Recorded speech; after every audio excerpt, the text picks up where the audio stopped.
महाराज की आवाज कम आ रही है। बोलिए जयकारा। बोल मेरे श्री सतगुरु महाराज की जय। बोलो श्री परमहंस दयाल जी महाराज की जय। बोलो श्री नवीन निवासी सतगुरु भगवान की जय। बोलो अम्बाला वाले सतगुरु महाराज की जय। बोलो सारी संतन समाज की जय। सत्यम बोधमयम न रोममल्लम प्रत्यक्षमेव सर्वेश्वरम् रत्नैर्मण्डित शीर्षप्रमुक्तं शुताम्बरे शोभितं मुक्तामाल्यविभूषितं च हृदयं सिंहासने संस्थितं भक्तानां वरदं प्रसन्नवदनं श्री सतगुरुं नौम्यहम्। श्री सतगुरुं नौम्यहम्। बंदो चरण सरोज गुरु मुद मंगलागार जेहि सेवत नर होते हैं भव सागर से पार। भव सागर से पार। गुरु जी के सिमरण मात्र से नाशत विघ्न अनंत ताते सर्वारंभ में ध्यावत सब संत। ध्यावत सब संत। जेहि खोजत ब्रह्मा थके जेहि खोजत ब्रह्मा थके सुर नर मुनि और देवा कहत कबीर सुन साधुआ कर सतगुरु की सेवा। कर सतगुरु की सेवा। वेद शास्त्र और भागवत गीता पढ़े जो कोई तीन काल संतुष्ट मन बिना गुरु कृपा न होए। बिना गुरु कृपा न होए। अखंड मंडलाकारं व्याप्तं येन चराचरं तत्पदं दर्शितमेन तस्मै श्री गुरुवे नमः। तस्मै श्री गुरुवे नमः। सब धरती कागज करूं लेखनी सब बन राय सात समुद्र की मसी करूं पर गुरु गुण लिखा न जाए। गुरु गुण लिखा न जाए। गुरु ब्रह्मा गुरु विष्णु गुरुर्देवो महेश्वरा गुरुर साक्षात परम ब्रह्म तस्मै श्री गुरुवे नमः। तस्मै श्री गुरुवे नमः। तुमेव माता च पिता तुमेव बंधु च सखा तुमेव विद्या द्रविणं तुमेव सर्वं मम देव देव। बोलिए जयकारा। बोल मेरे श्री सतगुरु महाराज की जय। जगत बंदनीय प्रातः समनीय सर्वहितकारी भक्तवत्सल अद्वैत मत के शाश्वत स्तंभ दादा गुरु श्री परमहंस दयाल जी महाराज के चरणों में मेरा साष्टांग दंडवत कोटि कोटि प्रणाम। सभी के हृदय सम्राट शहंशाह जगत बंदनीय प्रातः समणीय नंगली निवासी सतगुरु भगवान जी के चरणों में मेरा साष्टांग दंडवत कोटि कोटि प्रणाम। अम्बाला वाले सतगुरु महाराज जी के चरणों में साष्टांग दंडवत कोटि कोटि प्रणाम। सारे संतन समाज को कोटि कोटि प्रणाम। और हमारे बीच में सभी हेड साहबान भाई नंदराज जी हमारे तनवर जी और जितने भी यहाँ आए हुए हैं सभी के चरणों में प्रणाम करते हुए सभी माताएं बहनें बच्चे बुजुर्ग सभी को मेरा प्यार भरा जय सच्चिदानंद जी। और इस फैमिली को जो आज पीछे सेकंड सस्टे को प्रोग्राम किसी कारणवश ना हुआ तो उन्होंने एक्सटेंड किया, आज के लिए रखा, अच्छा दिन चुना है। कहते हैं कि सत्संग में जाइए तजमाया अभिमान जितने जितने पग धरती धरे कोटि नियक समान। आप सभी सौभाग्यशाली हुए हैं जो सारा काम छोड़कर गुरु महाराज जी के चरणों में आए हैं और अपने जीवन की जो घड़ियां हैं इनको लेखे में लगा रहे हैं। क्योंकि जब हम गुरु महाराज जी की चरण शरण में बैठते हैं यही हमारी अगली कमाई है। बाकी तो संसार की कमाई चली है, अरब कमा लो खरब कमा लो, जाना कुछ भी साथ नहीं है। केवल दो चीज़ें साथ जाएगी, एक जो अच्छा कार्य किया हुआ है, सत्संग किया हुआ है और गुरु महाराज की चरण शरण लिए हैं। बाकी सब कुछ यहीं रहना है, इस संसार में रहना है।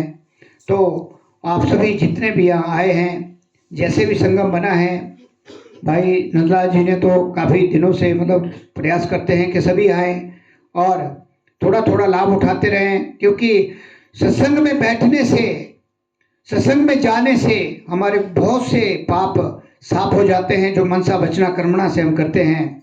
और एक ऐसा हमें स्थान मिला है जहाँ हम असली कमाई कर सकते हैं, जो आगे की है, जो कमाई असली है, जिसका कभी नाश नहीं होता, वो है हमारी जब हम सत्संग में जाते हैं और नाम का जाप करते हैं, जो आपको नाम दिया है।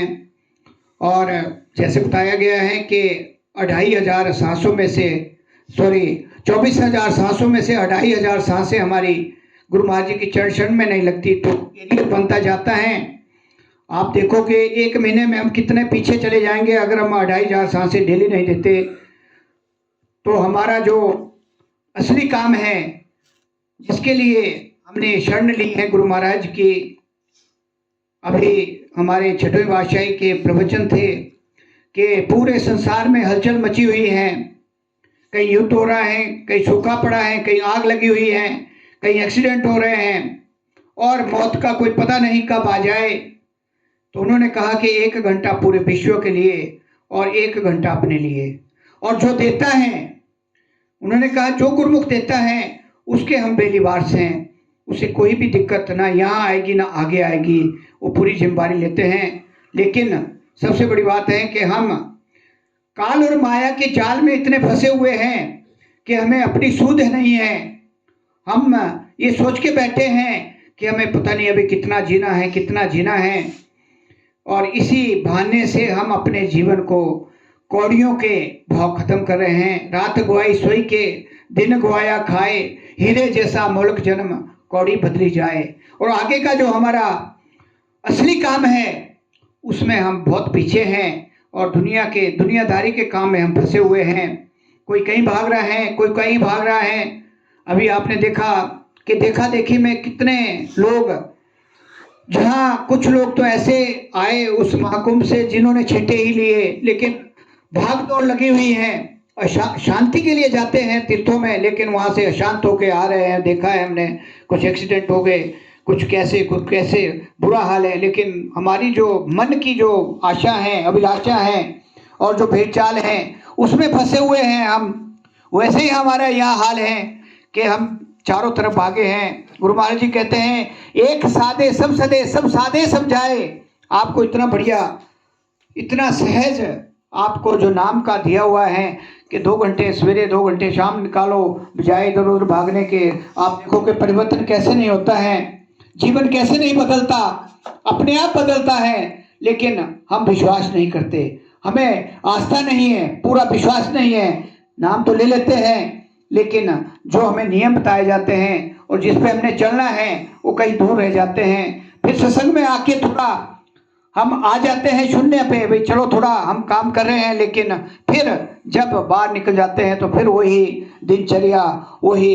क्योंकि ऐसा कहा गया है कि जैसे शरीर के लिए, इस शरीर को चलाने के लिए हमें खाने की जरूरत है, और अध्यात्म में अगर हमने आगे बढ़ना है तो नाम का भी वैसे ही फिक्र होना चाहिए, वैसी भूख होनी चाहिए। और जिसको ये भूख लग जाती है, जिसको आदत पड़ जाती है ब्रह्म मुहूर्त में उठने की, गुरु महाराज जी उसमें पूरी हेल्प करते हैं। लेकिन ये आपने अपने आप से पूछना है कि हम कितने सिंसियर हैं, कितना कार्य कर रहे हैं, क्या हम जो होमवर्क हमें दिया जाता है उसे कर रहे हैं या नहीं कर रहे हैं, ये अपने आप से पूछना है।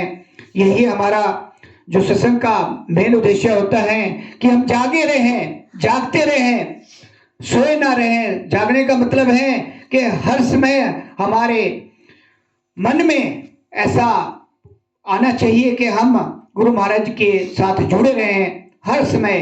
अभी मैं एक प्रसंग सुन रहा था कि 24 घंटे हम सांसों को यूटिलाइज कर सकते हैं। अगर हम डेली अभ्यास करें तो 24 घंटे हम हर सांस को यूटिलाइज कर सकते हैं। और एक सांस की वैल्यू आपको बताई कि कबीर जी कहते हैं कि कहता हूँ कई जात हूँ, क्या बजाऊं ढोल, श्वासा खाली जात हैं 3 लोक का मोल। अगर हम तीन लोग का मोल एक साइड में रखते हैं और सांस मांगे सत्पुरुष से नहीं मिलेगी। तो इन श्वासों को हमें यूटिलाइज करना है।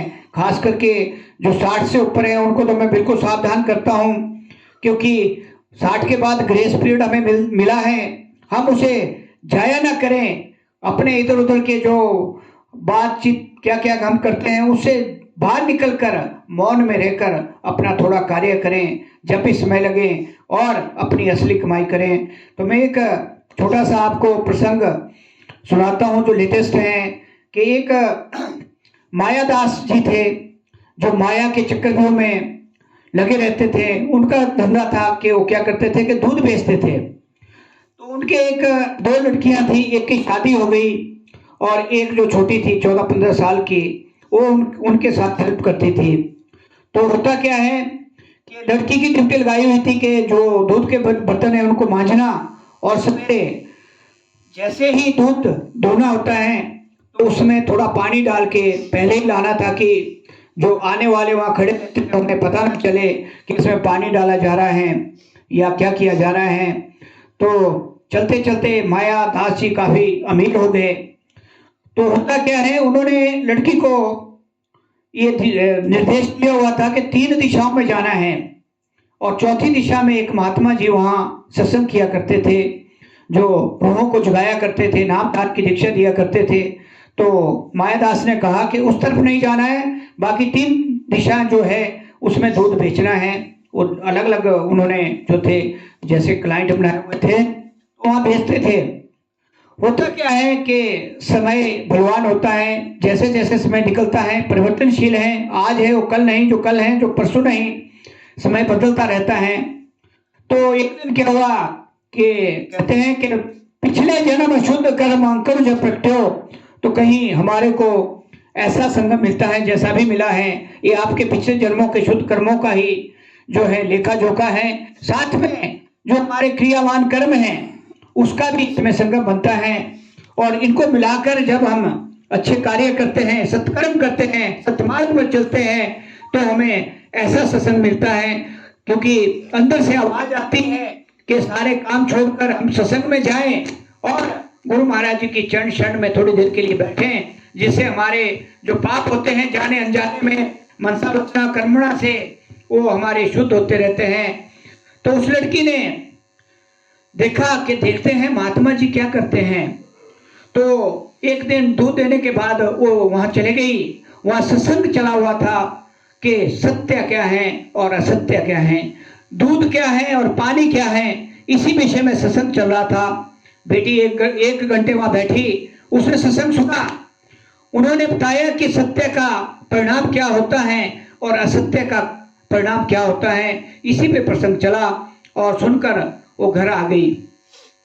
जब घर आई तो दूसरे दिन जब सवेरे दूध धोआ जा रहा था तो बच्ची बर्तन लेके आई।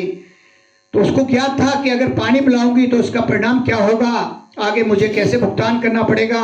तो उसने क्या किया कि बर्तन खाली लाई और मायादास के पास रख दिए। मायादास ने इशारा किया कि बेटा इन्हें दोबारा साफ करके लाओ, ये साफ नहीं है। इशारा वही था कि इसमें पानी डाल के लाओ।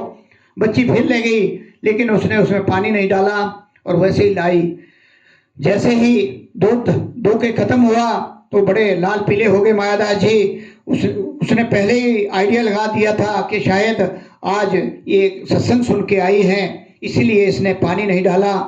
तो उसने काफ़ी उसको लताड़ा और कहा कि तेरा जो भाग्य है वो मेरे साथ जुड़ा हुआ है, अगर मैं तुझे बाहर निकालूं, कुछ नहीं दूं, तो तेरा हाल बेहाल हो जाएगा। बच्चे ने कहा कि मेरा प्रारब्ध भगवान ने पहले ही लिखा हुआ है, जो मेरे कर्मों में होगा, जो मेरे प्रारब्ध में होगा वो मिलेगा। आप जो मर्जी करें, मैं उल्टा काम सीधा काम नहीं करूंगी। पहले तो मुझे ज्ञात नहीं था, अनजाने में मैं काम करती थी, लेकिन अब मुझे ज्ञात हो गया है कि दूध में पानी मिलाने से हमें क्या भुगतना पड़ता है, कौन सी सजा हमें भुगतनी पड़ती है। तो उसने उसे बंद कर दिया। और हुआ क्या कि मायादास जी बहुत नाराज हो गए और उसने उसे कहा बच्ची को कि तेरी शादी में ऐसे व्यक्ति से करूंगा जो कोढ़ी हो, लंगड़ा हो, तरह तरह के मतलब उसे बीमारियों से ग्रस्त हो, ऐसे ऐसे व्यक्ति को मैं तेरे लिए ढूंढूंगा, शादी उससे करूंगा, क्योंकि तू मेरा कहना नहीं मानती। तो उसने कहा फिर कि कोई बात नहीं, जो मेरे भाग्य में लिखा होगा, जो मेरे प्रारब्ध में लिखा होगा, वो पहले ही लिखा हुआ है। चलते चलते बात बढ़ गई और मायादास जी उसको ऐसे ही लड़का ढूंढने निकल गए। जो ये बात चल रही थी दोनों की, सत्संग और दूध पानी की, राजा जो था, जो वहाँ का राजा था जिसका नाम था लीलाधर, वो बीच बीच में आया करता था कि जनता कैसे मतलब चल रही है, कैसे मतलब उनको सारी चीज़ें मिल रही है या नहीं। उसका ऐसा काम था, क्योंकि वो काफ़ी धार्मिक था राजा और लोगों की सेवा बहुत तन मन धन से करता था और साथ में दान पुण्य बहुत करता था। तो एक दिन वो भी वहीं कहीं जब वार्तालाप चल रही थी तो उसने कहीं बात सुन ली कि बच्ची क्या कर रही है और मायादास जी क्या कर रहे हैं, क्या कह रहे हैं। तो हुआ क्या कि जब वो लड़का ढूंढने चला गया मायादास, तो राजा ने अपने मंत्री से कहा कि मायादास और लड़की को हमारे महल में लाया जाए। तो मायादास तो घर में नहीं था, लड़की घर में थी। तो उसको ढूंढा गया और दोनों को राजमहल में ले जाया गया। तो वहाँ जब पहुँचे तो मायादास थोड़ा घबराया हुआ था कि इतने बड़े महल में मुझे क्यों बुलाया होगा, क्या बात हुई होगी। लेकिन उसने सीधा प्रस्ताव रखा कि इस लड़की का विवाह हमारे राजकुमार से हो। तो मायादास के पास कोई ऑप्शन नहीं थी। उसने कहा ठीक है, और इस तरह लड़की की शादी जो है राजकुमार से कर दी गई। तो होते होते जो है समय निकलता गया। मायादास ने अपना धंधा वैसे ही शुरू रखा, लेकिन लड़की जो थी वो सत्संग में जाया करती थी, सत्संग का लाभ उठाया करती थी। तो वहाँ सारी चीज़ें उसको उपलब्ध थी, संपन्न थे। तो एक दिन राजा ने उस बेटी से पूछा कि आपकी कोई इच्छा, ऐसी इच्छा रह गई हो जो पूरी नहीं हुई हो, बाकी तो यहाँ सब कुछ है। लड़की ने कहा कि मैं पूरी तरह, यहाँ मुझे हर तरह की सुविधा है जो मुझे चाहिए, मुझे किसी और चीज़ की जरूरत नहीं। हाँ, एक बात है कि वहाँ फलानी जगह में एक महात्मा रहते हैं जो सत्संग करते हैं और जीवों को जगाते हैं, नामदान देते हैं और अगली कमाई कराते हैं। तो मेरी ये इच्छा है कि उन महात्माओं को राजमहल में बुलाया जाए और उनका स्वागत किया जाए, क्योंकि उन्होंने ही मेरे जीवन को परिवर्तित किया है। मेरा पूरा जीवन बदल गया है उनके सत्संग से। थोड़ी सी घड़ी का मैंने सत्संग, वहाँ 1 घंटे का सत्संग सुना, उससे मेरा सारा ही जीवन बदल गया और आज मैं यहाँ महारानी बनी हूँ। तो मैं चाहती हूँ, मेरी यही इच्छा है कि उन्हें इस राजमहल में बुलाया जाए और उनका स्वागत किया जाए। तो उस महात्मा को पूरे आदर सत्कार के साथ वहाँ बुलाया गया राजमहल में। और फिर उसके बाद जो है सारी कहानी वहाँ चली कि आप क्या क्या करते हैं, कैसे जीवों को जगाते हैं, कैसे दीक्षा देते हैं, उपदेश देते हैं। और वहाँ जब आए तो जो राजा था और राजकुमार, उनको दंडवत प्रणाम किया और आशीर्वाद लिया। उसके बाद उन तीनों को जो है दीक्षा दी गई, नामदान दिया गया और इस प्रकार से उन तीनों का कल्याण हो गया। बाद में क्या कहा कि उस महात्मा को भी पूरे राज्य में सत्संग करने की इजाजत दी गई कि पूरे राज्य में सत्संग और नाम का ढिंढोरा पूरी तरह से चले। उसके लिए राजा ने उसकी पूरी हेल्प की और इस प्रकार से जो है पूरे राज्य का ही नक्शा बदल गया। तो 1 घंटे के सत्संग ने सारा ही राज्य जो है नाम और सत्संग में परिवर्तित कर दिया।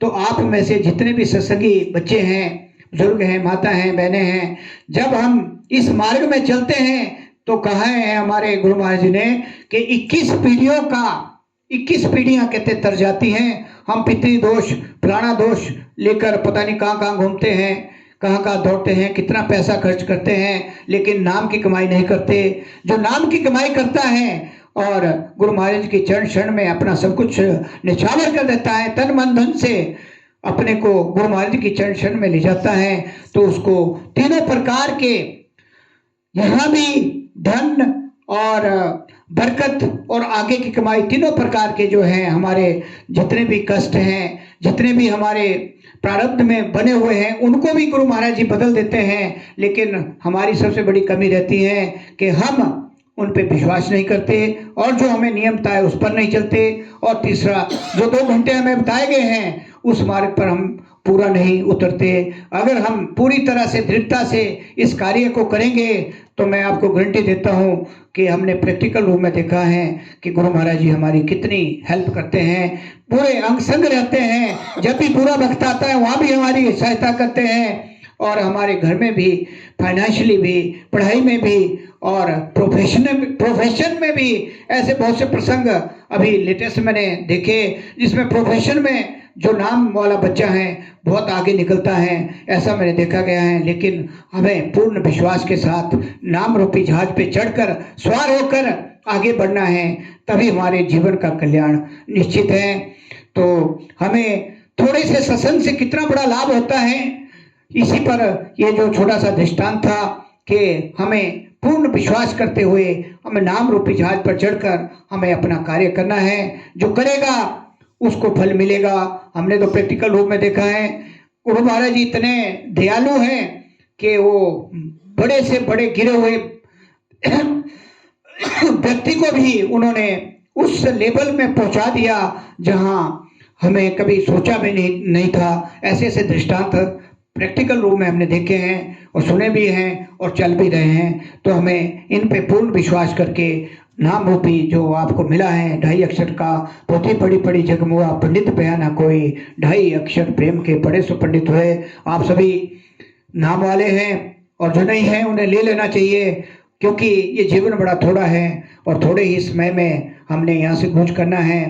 कहते हैं कि जीने की कला और मरने की तैयारी जो करता है जीव, जो जीते ही मरता है वो अपने उस निर्माण पद को पाता है। और जो थोड़ा बहुत करता है, कहा है कि पहले में सेवा, दूसरे में भक्ति, तीसरे में नाम, चौथे में निजधाम। 4 बार जन्म लेने के बाद हम उस अपने निजधाम में पहुंच जाते हैं। ऐसा गुरु महाराज जी ने पूरा हमें भरोसा दिया हुआ है, और जिसको विश्वास है उसका कल्याण निश्चित है। तो ये जो सत्संग मिला है तो कहते हैं कि एक घड़ी आदि से बुनियाद, तुलसी संगत साध की, हरे कोटि अपराध।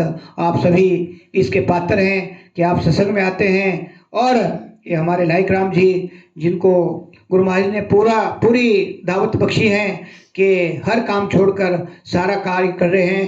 देखो जितना ये मन में प्रण करते हैं उससे जो पिछले हमारे संचित कर्मों का ढेरे धीरे धीरे साफ होता है, और जो ये भोग लगाते हैं और लंगर जो हमारा भंडारा बनता है इसमें इनकी जो फाइनेंस जो आता है, हमारा संसार की जो कमाई है उसमें शुद्धता आती है, क्योंकि 10वां हिस्सा हमारी यहाँ की कमाई का और 10वां हिस्सा हमारे जो सांसों का है वो अगर लगता रहता है तो हमारा तीनों का कॉम्बिनेशन बनता है, स्वार्थ, पुरुषार्थ और परमार्थ।